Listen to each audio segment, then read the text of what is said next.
Hello students, here are some vital tips for your AIMS examination.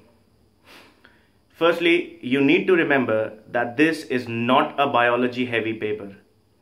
आपको ये पता होना चाहिए कि एम्स में फिजिक्स, केमिस्ट्री और बायोलॉजी के बराबर सवाल आते हैं, बायोलॉजी के ज़्यादा सवाल नहीं आ रहे हैं. Physics you have 60 questions, chemistry 60 questions and biology also 60 questions.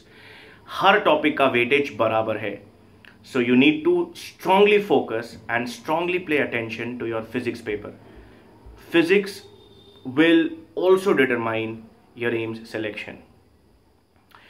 Secondly, especially for biology, strong emphasis has to be given on the concepts. आप याद रखिएगा, ज़्यादा याद रखने वाले सवाल बायोलॉजी में नहीं पूछे जाते हैं. आपको क्वेश्चन की समझ होनी चाहिए, कॉन्सेप्ट्स क्लियर होने चाहिए और आसानी से आप बायोलॉजी का पेपर अटेम्प्ट कर पाएंगे.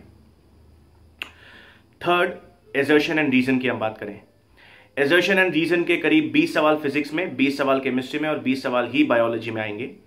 Now let me tell you some basic steps on how to attempt the assertion and reason questions. अगर आप एजर्शन और रीजन को ध्यान से पढ़ेंगे, अगर आपको लगता है कि एजर्शन सही है, रीजन सही है और दोनों के बीच में कनेक्शन या रिलेशन है, तो आंसर पहला जाएगा. बिल्कुल सही. अगर एजर्शन सही है, रीजन सही है और दोनों के बीच में एक रिलेशन या कनेक्शन है, तो आंसर फर्स्ट जाएगा. अगर एजर्शन भी सही है, रीजन भी सही है, लेकिन दोनों के बीच में कोई रिलेशन या कनेक्शन नहीं है, तो आंसर सेकंड जाएगा. बहुत सिंपल रखिएगा चीजों को, ज्यादा कॉम्प्लिकेट मत कीजिएगा, कॉमन सेंस और रैशनैलिटी अप्लाई कीजिएगा.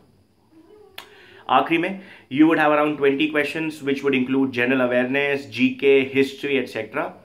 ज़्यादा तैयारी तो उसकी नहीं की जा सकती, लेकिन अगर आपने साल भर रेगुलर न्यूज़पेपर्स पढ़े हैं, करंट अफेयर्स पढ़ा है, तो ज़्यादा प्रॉब्लम नहीं आती है.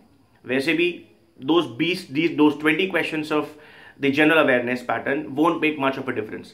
ऐसा बिल्कुल नहीं होगा कि उन 20 क्वेश्चंस की वजह से आपका सिलेक्शन डिटरमाइन होगा. आपका सिलेक्शन सोली 60 फिजिक्स, 60 केमिस्ट्री और 60 बायोलॉजी क्वेश्चंस के बेसिस पर ही निर्भर करेगा. जीके का कोई इंपॉर्टेंस या सिग्निफिकेंस सिलेक्शन पर नहीं होगा. आप आसानी से 8 से 9 सवाल जीके के वैसे ही अटेम्प्ट कर पाएंगे, उससे ज़्यादा अटेम्प्ट करने की आवश्यकता नहीं है. All the very best.